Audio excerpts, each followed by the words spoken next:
Di mazhab Syafi'i ada namanya imsak. Imsak artinya menahan, ditahan mulut untuk tak makan, tak minum di agak-agak 50 ayat. Karena zaman Nabi belum ada jam, belum ada jam dinding, belum ada jam tangan. Jadi bagaimana cara mengukurnya? 50 ayat. Sekarang alhamdulillah kita sudah ada jam, di agak-agak 50 ayat itu 10 menit.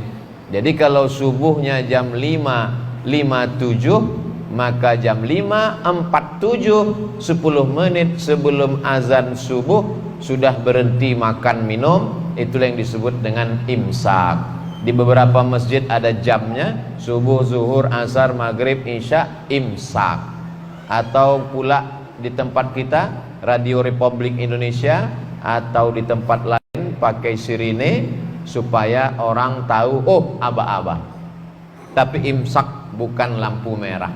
Artinya yang terbangun terlambat, terbangun pas terdengar suara imsak, dia masih boleh makan. Yang tak boleh itu ketika azan.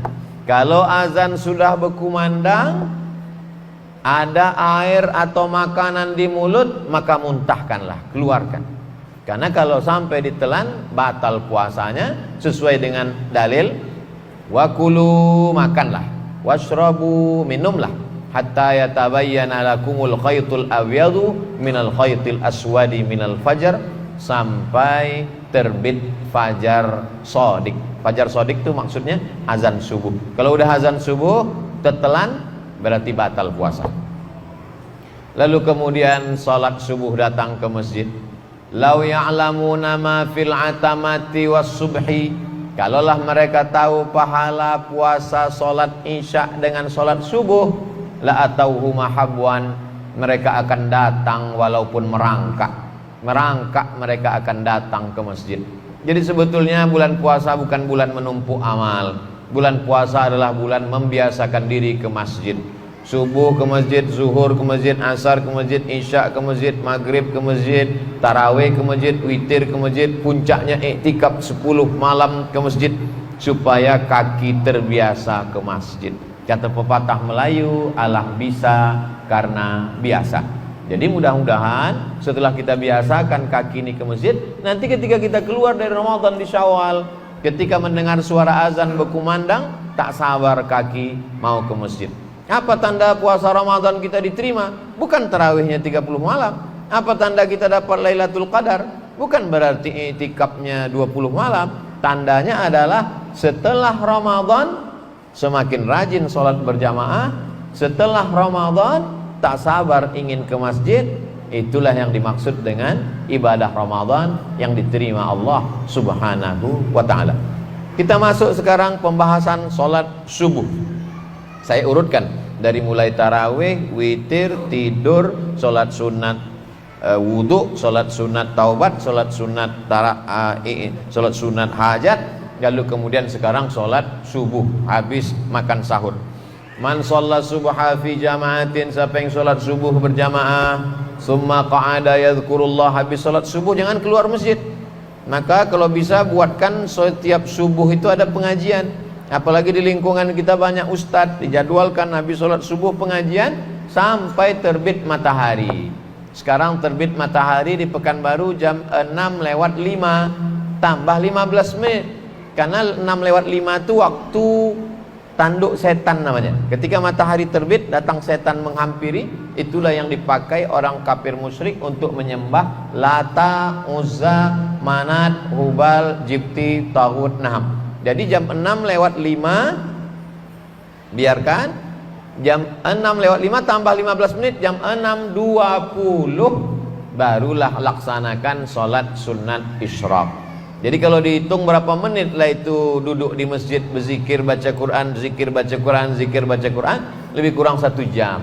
60 menit dari sholat subuh, istighfar, sholawat, la ilaha illallah, baca Quran, istighfar 100, sholawat 100, la ilaha illallah 100, habis itu baca Quran, terbit matahari, lewatkan 15 menit, sholat sunat isyraq 2 rakaat.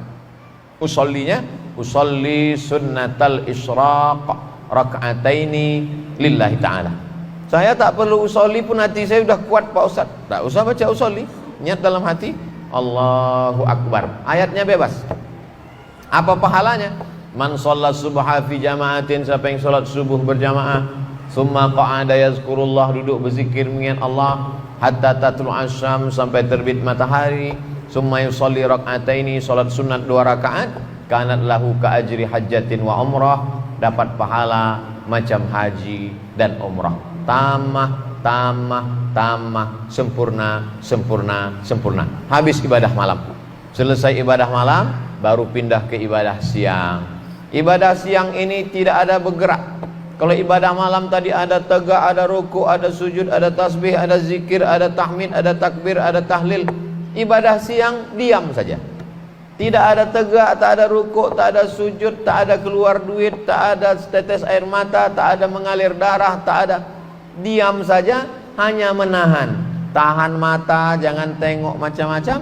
Tahan telinga, jangan dengar macam-macam. Tahan pikiran, jangan pikirkan macam-macam. Tahan hati, jangan bisik macam-macam. Tahan lidah, jangan cakap macam-macam. Tahan tangan, jangan pegang macam-macam. Tahan kaki, jangan melangkah ke tempat macam-macam. Ibadah ini namanya siam. Siam itu artinya imsak, menggenggam. Yang digenggam itu apa? Genggam mata, genggam telinga, genggam pikiran, genggam hati, genggam tangan, genggam kaki, dari mulai azan subuh sampai azan maghrib. Inilah ibadah yang paling ringan, tapi bagi sebagian orang paling berat. Berapa banyak orang yang tak sanggup menahan mata, tak sanggup menahan telinga, tak sanggup menahan lidah, tak sanggup menahan tangan, tak sanggup menahan kaki, tak sanggup menahan hati, tak sanggup menahan pikiran.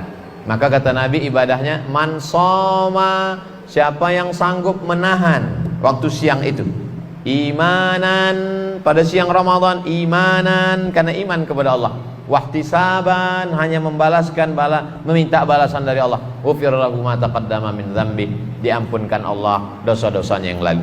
Bagaimana kalau ada orang tahan makan, tahan minum, tapi mata tak ditahan, telinga tak ditahan, lidah tak ditahan? Man lam yada' qaulaz zur, siapa yang tak menahan lidahnya, tak menahan matanya, tak menahan tangannya, tak menahan kakinya, falaisa lillahi hajatun fi ayyada'a ta'amahu wa syarabahu, maka perbuatan dia menahan makan, menahan minum tak ada pahalanya. Kata Nabi Muhammad sallallahu alaihi wasallam, rubba shaimin, betapa banyak orang yang puasa, laisa lahu min siyamihi, tak dapat apa-apa dari puasanya, illal ju', hanya lapar saja. Illal ju', hanya lapar saja.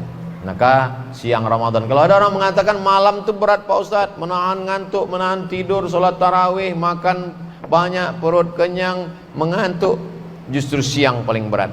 Karena siang kita menahan mata, menahan yang lain dan lain sebagainya. Tetap sholat zuhur dan asar berjamaah.